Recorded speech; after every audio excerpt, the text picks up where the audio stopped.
मुरांबा मालिकेच्या आजच्या भागामध्ये आपण पाहणार आहोत की आता मालविका ही खूप जास्त हैराण झालेली असते, कारण तिच्या तोंडून जे काही निघालेलं असतं ते भयंकर असतं आणि खरं तर तिच्या सोबतच अशाच गोष्टी घडलेल्या असतात। तिच्या बॅगेत पंत्या काही ठेवलेल्या असतात आणि तिथे सगळ्यांनीच मिळून आरोप काही त्या मालविकावर केलेले असतात की ती चोर आहे आणि हे सगळं काही तिला असह्य होतं। आणि मग या सगळ्या गोष्टी ती आता मालविका इरावतीला सांगत असते, पण इरावती या सगळ्या गोष्टी ऐकून सुद्धा मालविकावर विश्वास ठेवत नसते। ती सरळ त्या मालविकाला म्हणत असते की तू उगाच आहे ना, मला काहीही सांगू नकोस असं देखील म्हणून आता चिडलेली असते आणि ती तिला सॉरी असं म्हणत असते। त्यावर मालविकाला इरावती सांगते की सॉरी ना या शब्दाची मला चिड येते, कारण तुझ्या तोंडून सारखा सॉरी हा शब्द मला नाही ऐकायचा आहे। मला रिझल्ट्स हवेत, तुला सांगितलेलं कोणतंच काम तू धडाचं करत नाही आहेस, काय झालंय तुला सध्या असं देखील आता विचारलं जातं। मग आता या सगळ्या गोष्टी जेव्हा बोलल्या जातात ना, मात्र आता मालविकावर इरावती भडकत असते आणि आता उद्या तरी तुला व्यवस्थित काम करायचं आहे असं म्हणून तिला चिडवू लागते। त्यावर उद्या काय करायचं आहे, उद्या अभ्यंग स्नान आहे आणि अभ्यंग स्नानाच्या दिवशी मला तू पहाटे लवकर उठायला हवं आहेस आणि त्याचसोबत तू लवकर उठून अक्षयला आंघोळसुद्धा घालायची आहे, तूच त्याला उठणं लावून द्यायचं आहे असं सगळं वगैरे मालविका इरावतीला सांगत असते। दुसरीकडे रमा उद्या सकाळची अभ्यंग स्नानाची तयारी करत असते, म्हणजे सगळं काम एकदम व्यवस्थितपणे मांडून ठेवत असते, म्हणजे सकाळी ते सगळं काही बरं पडेल हाच तिचा हेतू असतो। आणि हे सगळं बघून आता इथे असणारी जी आहे ना, ती खूप जास्त विचारत असते आणि ती म्हणत असते की काकू यावर्षी तू आहेस म्हणून आमचा हा दिवाळी सण तरी व्यवस्थित साजरा होतोय, नाही तर आम्हाला ना दिवाळी हा प्रकारच माहिती नव्हता। काय ना, हे अभ्यंग स्नान वगैरे ह्या सगळ्या गोष्टी आमच्यासाठी नवीन आहेत असं देखील आता ती म्हणू लागते। अगं तू असं का म्हणते, दरवर्षी तर हे सगळं होतं ना, मग आज का झालं असं तू बोलायला। त्यावर दरवर्षी जरी हे सगळं झालेलं असलं तरी सुद्धा आपल्याकडे दिवाळी साजरी केली जात नाही दरवर्षी असं देखील आता बोललं जात असतं। मग का तर खरं तर तुम्ही ज्या वेळेला घर सोडून गेला होतात तेव्हा सीमा काकू ह्या तुम्हाला शोधायला घराबाहेर पडल्या होत्या आणि जेव्हा त्या तुम्हाला शोधायला घराबाहेर पडल्या ना, तेव्हाच त्यांचा अपघात झाला आणि त्यामुळेच त्यांची अवस्था अशी झाली। त्यानंतर त्यांना सुरू असलेल्या त्या गोळ्या आणि या सगळ्यामुळे त्यांच्यावर हे सगळे परिणाम झालेले आहेत असं देखील आता म्हटलं जातं। आणि म्हणूनच हा सगळा प्रकार ना लक्ष्मीपूजनच्या दिवशी घडला, तेव्हापासून अक्षय काका काही दिवाळी साजरी करत नाही असं देखील आता सांगण्यात येतं। आणि जेव्हा या सगळ्या गोष्टी बोलल्या जातात ना, तेव्हा मात्र आता म्हणत असते इतकंच ना, पण यावर्षी ना काळजी करू नकोस, यावर्षीची दिवाळी आपण मस्त जोरात धूमधडाक्यात साजरी करणार आहोत। ढेंच्याक दिवाळी म्हणतात ना, अगदी तशीच, त्यामुळे तू टेन्शन घेऊ नकोस असं देखील आता सांगितलेलं असतं। आणि जेव्हा आता या सगळ्या गोष्टी सांगितल्या जातात तेव्हा मात्र आता अर्तासुद्धा खुश असते। अर्ता म्हणत असते की खरंच ना, उद्या जर सगळं काही असंच झालं ना, खरंच खूप मजा येईल, म्हणजे उद्या आपल्याला हा दिवाळी सण एकदम जोरात आनंदात साजरासुद्धा करता येईल असं काहीसं बोलणं तिचं आता सुरू असतं। रमा मात्र आता त्या बोलण्याचा विचार करत असते। दुसरीकडे आता पाहायला मिळतं, इकडे मात्र आता मालविकाने हे सगळं बोलणं ऐकलेलं असतं आणि त्यामुळेच मालविका तिथे येते। आणि मालविका जेव्हा तिथे येते ना, तेव्हा मात्र आता ती म्हणत असते की उद्या तर उठणं अक्षयला मीच लावणार आहे, कारण माझा अधिकार आहे त्यांच्यावर असं देखील काहीसं ती आता म्हणू लागते। त्यावर आता रमा म्हणत असते की अधिकार असे मागून मिळत नसतात, ते मिळवायला लागत असतात, तू फक्त हे सगळं मागून मिळवते, त्यामुळे जरा विचार कर तुला काय योग्य वाटते आणि काय अयोग्य ते, आणि मगच या सगळ्या गोष्टींचा एकदम व्यवस्थित विचार करून अक्षयला उठणं लावायला ये, कारण मंगळसूत्र घातलेली बायको ही वेगळी असते आणि अशी फक्त ठरवून ठेवलेली बायको ही वेगळी असते असं देखील या रमाचं म्हणणं असतं। आणि म्हणूनच अशा पद्धतीने रमा जी आहे ती आता त्या मालविकाला बोलत असते। मालविका थेट आता अक्षयच्या रूममध्ये जाते आणि अक्षयच्या रूममध्ये गेल्यानंतर आता ती त्याला सांगायचा प्रयत्न करत असते, म्हणजेच ती आता अक्षयला म्हणत असते की अक्षय बघा ना, आता काय आहे ना की उद्या अभ्यंग स्नान आहे आणि त्यामुळेच ना मी तुमची होणारी बायको आहे, म्हणूनच मी तुम्हाला उठणं लावणार आहे. चालणार आहे ना तुम्हाला मी उठणं लावलं तर, असं देखील मालविका आता हसत हसत बोलत असते. जेव्हा मालविका हे सगळं काही बोलते तेव्हा मात्र आता अक्षय खूपच जास्त खुश होतो आणि अक्षय म्हणतो की का नाही चालणार, चालेल ना. आणि त्याचसोबत इथे रमा हे सगळं काही बघत असते. तर दुसरीकडे अक्षयने मालविकाला ते लावण्यासाठी होकार दिलेला असतो, पण आता ती म्हणत असते की आरोही कुठे राहिली, आरोही अजून आली कशी नाही, थांबा हां, मी आरोहीला बघते, कारण आरोहीवर सुद्धा लक्ष ठेवायलाच हवं ना, असा विचार आणि ती त्याच्यासमोर चांगलं राहण्याचं नाटक जे काही आहे ना ते तिचं उत्तमरित्या सुरू असतं. आणि हे सगळं काही रमा पाहत असते. रमाला आता त्या मालविकाचा राग येत असतो, पण खरं तर ना तिला तिच्या त्या वागण्यावर कीवसुद्धा येत असते, कारण खरं तर मुळात लग्न झालेली बायको ही समोर असताना सुद्धा हिचं काय चाललंय की ही उठणं लावणार आहे.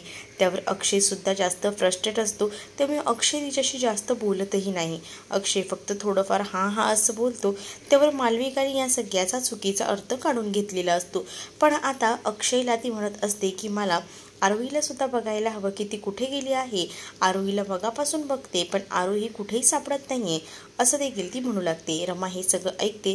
रमाला आता या सगळ्याचा राग आलेला असतो, कारण या सगळ्यावर रमाचा हक्क असतो आणि तो हक्क आपल्याला मिळायलाच हवा, असा देखील विचार ती आता करत असते.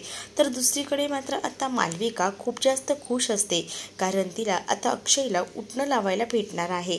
अक्षयनेच खुद्द स्वतःला लावायची परवानगी दिली म्हटल्यावर आता या सगळ्यामध्ये मालविका थोडी ना मागे हटणार आहे. म्हणूनच आता रमा मालविकाला घेऊन बाहेर येते आणि मालविकाला म्हणत असते की तुम्हाला काय वाटलं, या सगळ्या गोष्टी तुला मागून मिळता येतील का?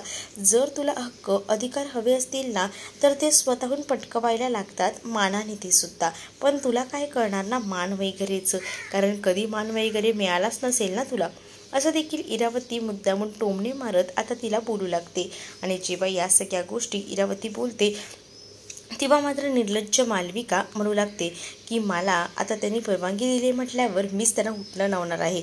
उद्याचा दिवस काय घेऊन येतो ना कोणाला काही माहीत नसतं, असं देखील रमा आता त्या मालविकाला चोख उत्तर देते. पण मालविकाने सुद्धा ठरवलेलं असतं की उद्या सकाळी लवकर उठायचं आणि आरोही आणि अक्षयला छान असं उठणं लावून द्यायचं, आणि त्यामुळेच ती आता निवांत झोपलेली असते. दुसरीकडे आता सकाळ झालेली असते आणि रमाने छान आंघोळ वगैरे केलेली असते आणि ती येऊन पाहते तर काय, अजूनही हे दोघंही जण झोपलेले आहेत. आज अभ्यंग स्नान आहे तर निदान आज तरी ह्यांनी लवकर उठायला हवं ना, असं रमाला वाटत असतं. म्हणून रमा आधी आरोहीला उठवायचा प्रयत्न करत असते. रमा आरोहीला म्हणते आरोही बेटा उठ ना, आज अभ्यंग स्नान आहे. पण आरोही कसली हलते, आरोही बिलकुल हलत नसते, एकदम गाढ झोपलेली असते ती. आणि जेव्हा ती गाढ झोपते ना तेव्हा मात्र आता रमा विचार करते की ह्यांना उठवायचं तरी कसं. त्याचसोबत तिला हे सुद्धा पडलेलं असतं की अक्षयला सुद्धा उठवायला हवं ना, ते कसं उठवायला हवं हे विचार तिच्या डोक्यामध्ये सारखे फिरत असतात. आणि त्यामुळेच आता इथे आरोहीसुद्धा 5 मिनटं थांब आई, 5 मिनटं थांब असं म्हणत असते. म्हणूनच रमा आता आपले केस ओले असतात हे तिच्या लक्षात आलेलं असतं आणि म्हणूनच रमा जी आहे ना ती जोरात केस झटकते. रमाने ओले केस झटकल्याबरोबर इकडे मात्र आता जाग आलेली असते ती आरोहीला सुद्धा आणि त्याचसोबत या अक्षयला सुद्धा. अक्षय म्हणतो की ही कोणती पद्धत आहे झोपेतनं उठवायची, मला ही पद्धत बिलकुलही आवडलेली नाही आहे. मान्य आहे आम्हाला उठायला हवं, पण हे सगळं काय आहे, ह्या सगळ्या गोष्टी ती बोलू लागते. आणि जेव्हा मात्र आता या सगळ्या गोष्टी ती बोलते ना तेव्हा मात्र आता खूपच जास्त राग जो काही आहे तो खरं तर आलेला असतो. तर दुसरीकडे मात्र अक्षय जो आहे तो चिडणार तितक्यातच रमा त्याला सावरते आणि रमा जी आहे ना ती मात्र आता म्हणू लागते की नाही, खरं तर ना आज आपल्याला भांडायचं नाही आहे, हॅप्पी दिवाळी बरं का, असं बोलून ती जोरात त्याला हॅप्पी दिवाळी बोलते. म्हणजेच आता भांडून न भांडता आता त्याला शुभेच्छासुद्धा देते. त्यावर अक्षयसुद्धा शांत असतो. तर दुसरीकडे आता रमा आरोहीला घेऊन आता ती लगेचच वॉशरूममध्ये गेलेली असते आणि तिला खरं तर तिला आंघोळ घालायची असते आणि तिनं कसं बसं तिला तयार केलेलं असतं. आणि हे सगळं बघूनच अक्षयला हसू येतं आणि अक्षय म्हणतो की शेवटी आई ती आईच असते. म्हणजेच आता ही बघ ना ती कशी तिला घेऊन गेली. आता आरोही जी आहे ती मात्र ते अभ्यंगस्नान नाही करायचं, उठणं नाही लावून घ्यायचं याच ह्याच्यात असते आणि म्हणूनच आता ती मात्र उठणं वगैरे काहीच लावून घेत नाही आणि ती इकडे तिकडे फेऱ्या मारू लागते आणि त्यावर आरोहीला रमा बोलत असते की असं चालणार नाही, आज दिवाळीचा पहिला सण आहे अभ्यंगस्नान, त्यामुळे तुला उठणं लावून घ्यावंच लागणार आहे. तेवढ्यातच अक्षयही तिथे आलेला असतो आणि अक्षय म्हणत असतो की काय चाललंय, माझ्या मुलीला सकाळी सकाळी त्रास का देते, असं बोलून अक्षय रमाला बेटीस धरतो. तर रमा म्हणत असते की आज अभ्यंगस्नान आहे, लवकर आंघोळ करायला हवी, ही अशी हईगई मला चालणार नाही, असं देखील आता ती म्हणू लागते. आणि जेव्हा या सगळ्या काही गोष्टी ती बोलते ना, तेव्हा खरं तर ना अक्षय जो आहे तो रमाकडे पाहू लागतो. रमा म्हणत असते की हो मी त्याला नॉर्मल उठवते, आपल्याला तसंही अभ्यंगस्नान करायचं आहे, मालविका येणार आहे ना तुमच्या हक्काची मालविका तुम्हाला उठणं लावायला, म्हणून मी म्हटलं निदान आरोहीला तरी मी लावते उठणं, तुम्हाला तुमची हक्काची मालविका उठणं लावेल, असं देखील आता सांगण्यात येतं. आणि जेव्हा या सगळ्या गोष्टी बोलल्या जातात ना, तेव्हा मात्र आता खरंच खूप जास्त आनंद जो काही आहे तो रमाला होत असतो. रमा मुद्दामून अक्षयची मजा घेत असते आणि ती विचारसुद्धा करत असते की कधी एकदा या सगळ्या गोष्टी आपल्या बाजूने होत आहेत, म्हणजे अक्षय स्वतःहून आपल्याकडनं उठणं लावून घ्यायला तयार होत आहेत याचीच वाट रमा बघत असते. तर इकडे मात्र आता अक्षय मालविका अजून उठली नाही आहे, आली नाही आहे म्हणून अस्वस्थ असतो. तो विचार करतो हिने तर मला काल सांगितलं होतं येते, पण ही अजून कशी आली नाही. दुसरीकडे आता इरावतीला जाग येते. इरावती पाहते तर काय, तिथे आता कोणीसुद्धा नसतं आणि त्यामुळेच ना आता तिला खूप जास्त टेन्शन आलेलं असतं. ती विचार करते की हे काय, मालविकाला मी सांगितलं होतं की लवकर उठायचं, अजूनही ती उठली नाही आहे. तर इकडे मात्र रमा आता अक्षय आणि आरोहीला सांगत असते की तुम्ही बसा इथे, तुमची हक्काची अशी मालविका येणार आहे, मालविका आली की तुम्ही तुमचं औक्षण करून घ्या, असं देखील आता म्हटलं जातं. आणि जेव्हा आता या सगळ्या गोष्टी बोलल्या जातात ना, तेव्हा इरावती मालविकाला उठवण्यासाठी म्हणून तिच्या रूमच्या बाहेर गेलेली असते, दार ठोकत असते, पण तरीसुद्धा मालविका काही दार उघडत नसते. मालविका जेव्हा आता दार उघडत नाही ना, तेव्हा मात्र आता इथे इरावती खूप जास्त संतापलेली असते आणि इरावती संतापूनच आता बोलत असते की हे सगळं काय आहे, हिला उठवते तरीसुद्धा ही उठत नाही आहे, काय बोलायचं या मुलीला ना, खरंच ना, असं बोलूनच ना ती खूप जास्त हायपर झालेली असते. दुसरीकडे मात्र आता ती तिला उठवायला गेलेली असते, तिचं दारसुद्धा वाजवते, पण ती मुलगी काही दार उघडायला तयार नसते. तिला जाग आलेली असते, पण ती आपल्या कानावर उशी घेऊन पुन्हा एकदा झोपत असते, कारण तिला लवकर पहाटे उठायचं नसतं आणि त्यामुळेच ना तिची आता खूप जास्त चलबिचल सुरू असते. आणि जेव्हा ती या सगळ्याबद्दल बोलत असते तेव्हा ती म्हणत असते की काय यार, एवढ्या लवकर उठायला लावले, मला नाही उठायचं आहे एवढ्या लवकर, असं बोलूनच ती आता थोडी का होईना पॅनिक झालेली असते. मग आता इरावती म्हणत असते की काय चाललंय तुझं आणि अजूनही तू दार उघडत नाही आहेस, उघड पहिल्यांदा दार, आणि असं बोलून ती दार उघडायला लावते. मालविकाला टेन्शन येतं, कारण त्याने अक्षयला सांगून ठेवलेलं असतं तर अभ्यंगस्नानाला उठायला हवंच ना. तर इकडे रमा मात्र आता सगळी तयारी करून ठेवत असते आणि ती मुद्दामूनच ना टोमणे मारत असते, म्हणत असते की कोणाचा तरी हक्काचा व्यक्ती अजूनही आलेलं नाही आहे, कोणीतरी म्हणालं होतं की त्यांचं हक्काचं व्यक्ती येणार आहे, मग राहिलं कुठे हे हक्काचं व्यक्ती, असं देखील मुद्दामूनच आता बोललं जात असतं अक्षयकडे बघूनच. तर रमा जे आहे ती हे सगळं मुद्दामून अक्षयकडे बघून बोलत असते, तर दुसरीकडे अक्षय आणि आरोही बसलेले असतात.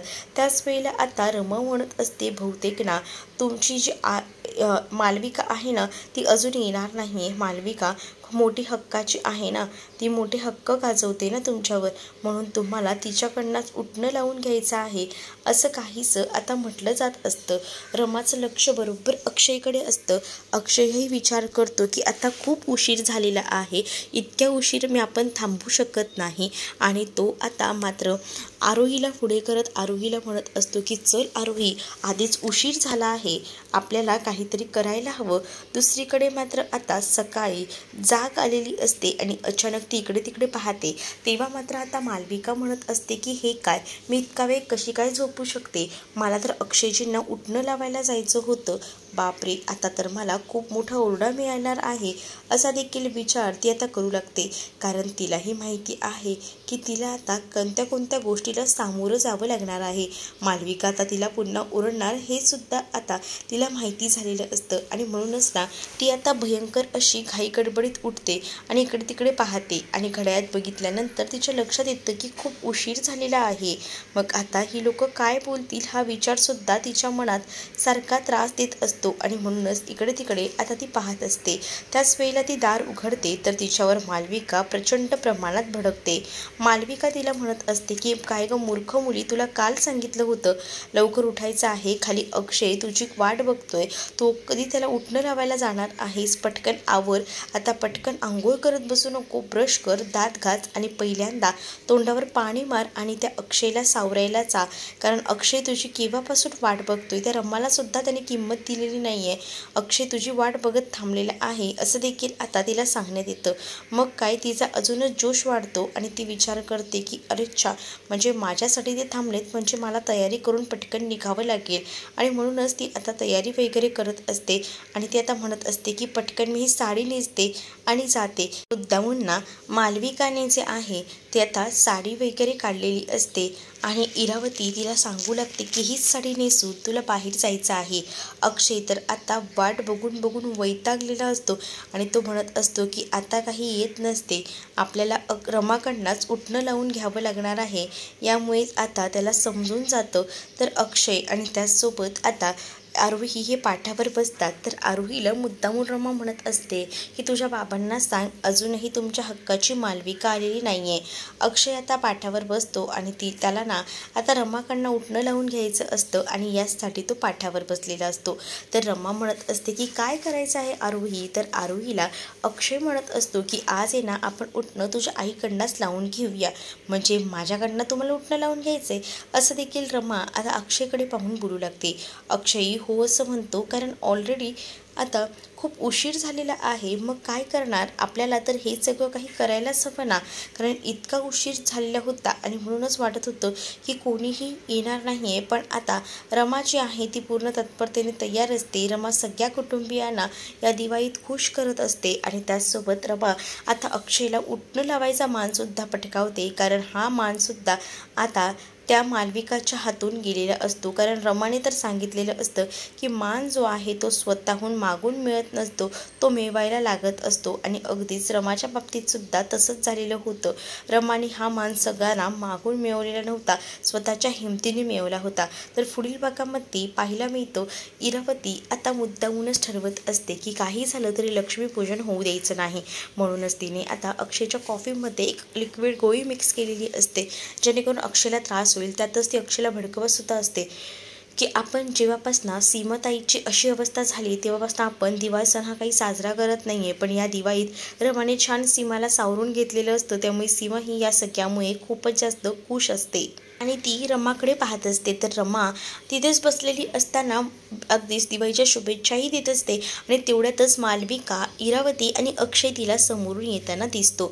मालविका खूप जास्त खुश आहे आणि तिच्या हसत्यामागे नक्कीच काहीतरी काळबेरं आहे हे सुद्धा रमाला कळलेलं असतं. तर तुम्हाला हा भाग कसा वाटला हे नक्कीच मला कमेंटमध्ये सांगा आणि अशाच नवनवीन भागांसाठी आपल्या चॅनलला सुद्धा सबस्क्राईब नक्कीच